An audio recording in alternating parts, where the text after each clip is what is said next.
Let's not waste time, Thembekile. You've already mentioned some of the top 7 candidates that have been elected here. One of those is with my colleague Zianda Ngobo, who is on the ground for us. Zianda, who do you have with you?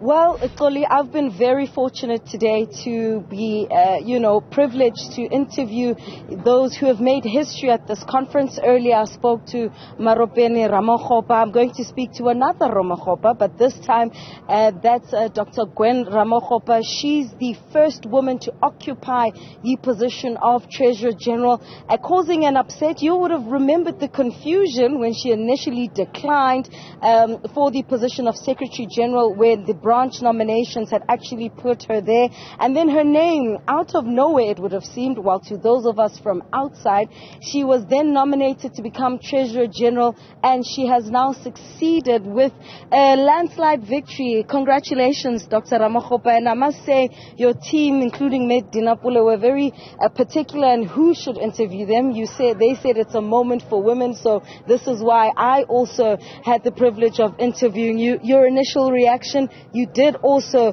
come as a surprise, really, for some who weren't expecting you from the floor. Thank you very much, Zianda, and good evening to viewers as well.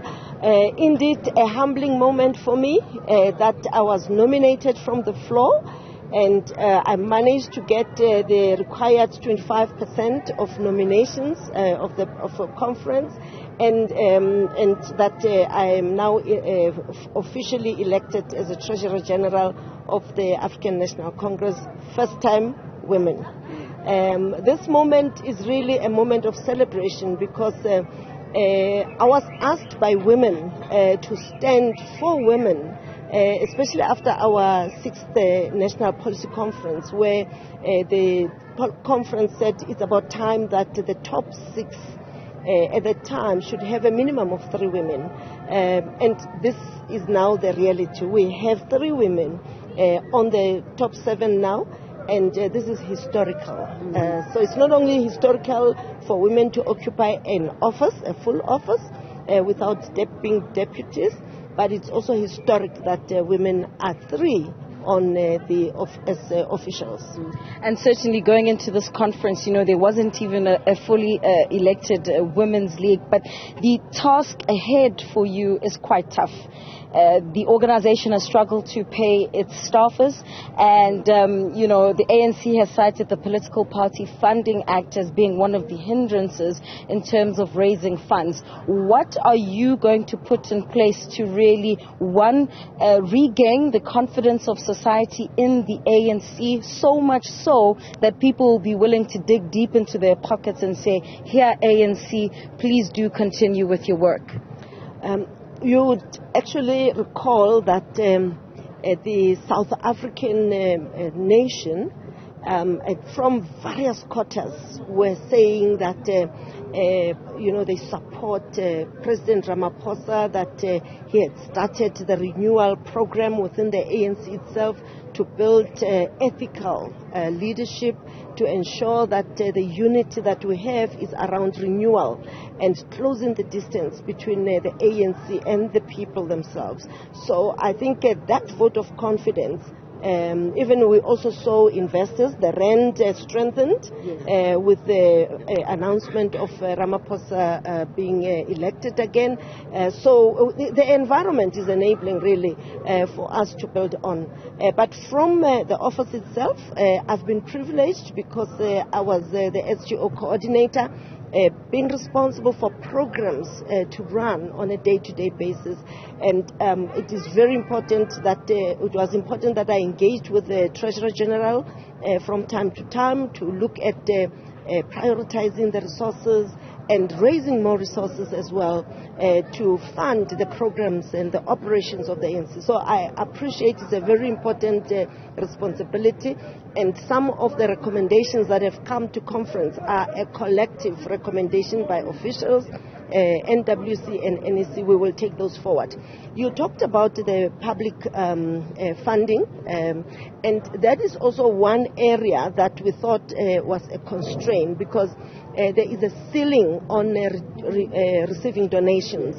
And we actually want to encourage South Africans and other political parties that it's best to be funded by the public itself, and to ensure that democracy is not funded especially by external forces who may not have the interest of South Africa at heart in particular. So it's continuous dialogues, and we look forward to the Parliament looking at amendments in that regard.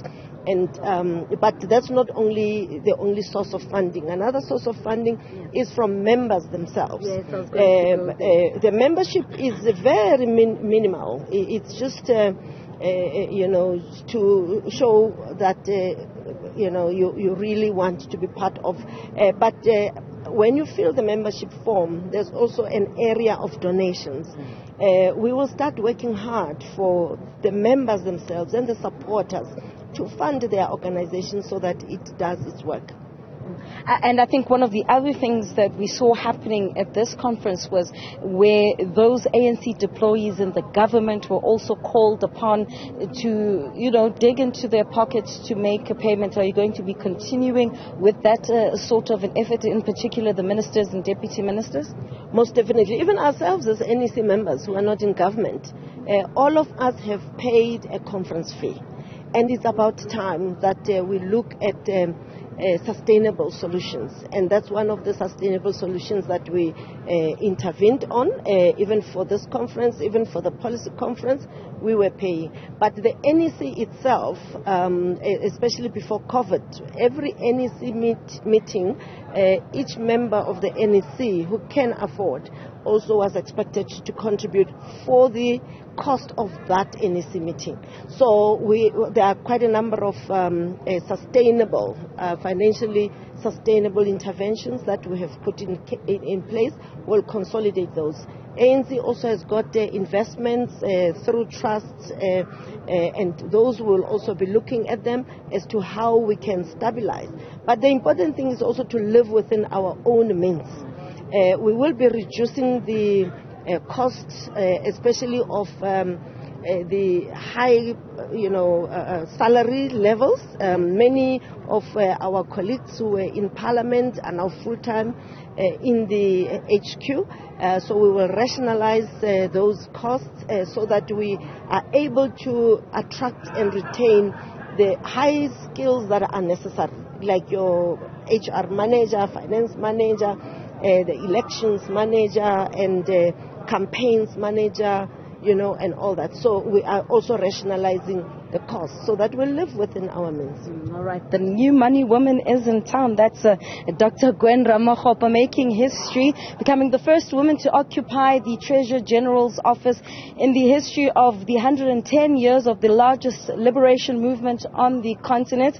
She is saying that she's got many programs that she'll get underway. Hopefully, Dr. Ramokgopa won't be hearing of any corruption scandals. You know what the State Capture Commission of Inquiry has said about money and funding and parties. Her team is trying to take her away from me. I would have loved to get more from her on that Kolim Gambi, an important moment, I guess, for the ANC insofar as the people who are now occupying the new top 7 structure, and certainly in politics we also follow where the money goes.